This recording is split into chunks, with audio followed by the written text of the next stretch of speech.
The running back delay screen has potential to hit big when sprinkled in at the right time. In today's video, we're going to break down this play from Houston and show all the little details that go into properly executing this so you can teach it to your guys if you want to install it. If you know the channel, you know what's next. We're going to jump into the diagrams first, and then we'll get into the film. All right, so what we have here is going to be a 2-receiver set. We have these 2 receivers running off. They have to take off immediately so they can show pass, and then last second they're going to block. We have this right here working out into the flat. Now this is going to try and draw a flat defender out and actually make these blocks for this play side guard a lot easier. We'll talk about that in a second. Okay, and then let's take a look. This is really the main chunk of this play here. So you're going to have your guard, your center, and your backside guard. Now these are the critical blocks and responsibilities for this. And now this is a 2-receiver set on this side with a tight end here. You don't have to do this. You can do this in a ton of different ways, right? This is just one variation, and this little motion here is just another wrinkle added to this, okay? Looking at the blocking scheme for this, what we're gonna have is our tackle is gonna take the end man line of scrimmage. In this case, it's gonna be this nickel coming off the edge, and we're just gonna run him upfield.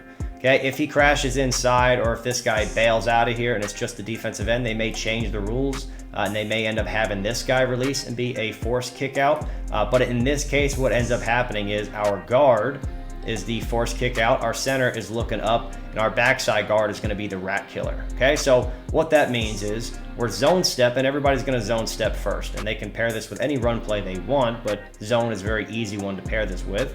So they're going to all zone step, quarterback sell zone, tailback sell zone, and then the first step from these 3 guys is going to be inside zone. Then after that first step, they're going to throw this guy here, and he's going to work out, and he's looking to kick out the force defender. Center is going to hit here, release, and he's looking up, okay? He's looking up for anybody in that alley, okay? And then here our guard is going to hit this, and then he's going to turn around, and he's going to be the rat killer to try and prevent the nose. You could also have him work for the defensive end as well, but we're assuming our guard is going to get a nice throw on this defensive end here, and then we're able to basically just pop over and find a lane in between the defensive end here and this nickel who's running. Okay, let me draw this a little bit nicer again. So once we throw this guy here, nickel is going to be running out here because the tackle is going to be driving him out, and the running back after the fake leaks out into this little lane, and that's where the ball is going to be thrown with this play. All right, so now that we have a pretty good understanding of the structure of this play, let's go ahead and check out the film so we can see how it plays out on the field. All right, so we're going to take a look at this version right here, this angle, just to give you a good overview of what the play looks like.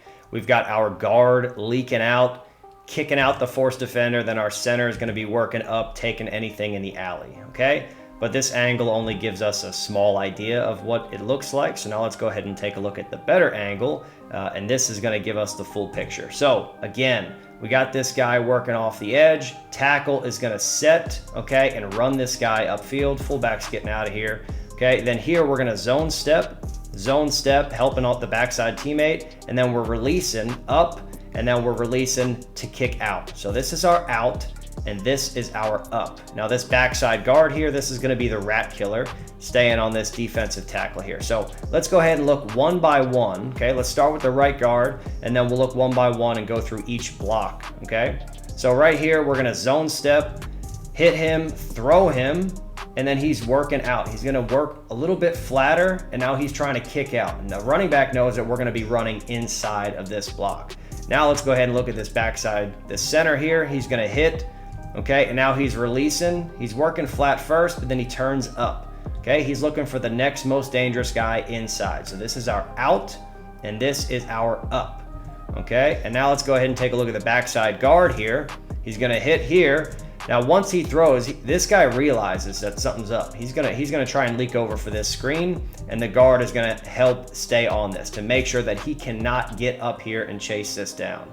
Now let's go ahead and take a look at the running back here and the quarterback action so we can see what that looks like.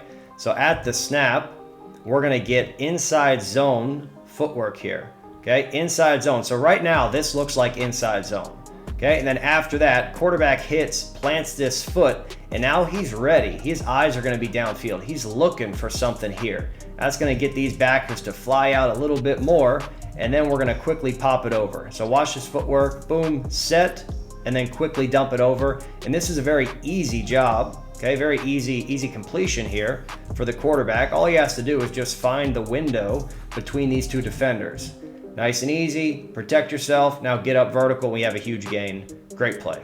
All right, then the other thing I want to talk to you about is this motion and this route right here, okay? This guy pulling into the flats, look what it does to this outside backer. Now this is going to be the force defender in this case. This is a guy they end up kicking out. He has to work out a little bit more because he sees a threat in the flats. Once he sees play action, okay, play action right here, he notices it's not a run play. He gets his eyes over to the flats and he's going to start to work out and widen a little bit. If there was no threat here, he would only be working vertical here. You wouldn't have to get so far over, so wide, so quickly. Okay, so this is something that's really good job by the offensive coordinator, setting up and having this in here to make sure this block is a lot easier, this kick out block from our play side guard here. All right, so hopefully this has given you a pretty good foundation of the running back delay screen so you can implement this into your own offense or at least be able to explain this to your friends and family while you're watching on Sundays. And keep in mind, this is only one way you can run the delay screen. There's a ton of different ways you could do it. You could have 3x1, running that into the flats here. You can run a jet motion, having the jet sweep, widen out that defender. There's a ton of different ways you can use this concept as long as you have those three main blocks, right? Your guard, who's going to be zone stepping and then looking for the kick out. You have the center who's going to be zone stepping and then looking for the up, okay, looking for the alley. And then you have the rat killer on the backside. As long as you have those three main things, that's the fundamental, that's the core of this concept. If you have those things, you can run this a ton of different ways. And the last thing, let me know what concepts or plays you want to see moving forward on this channel. But that's it for this one. Appreciate you guys. Thanks for watching, and I'll see you in the next one.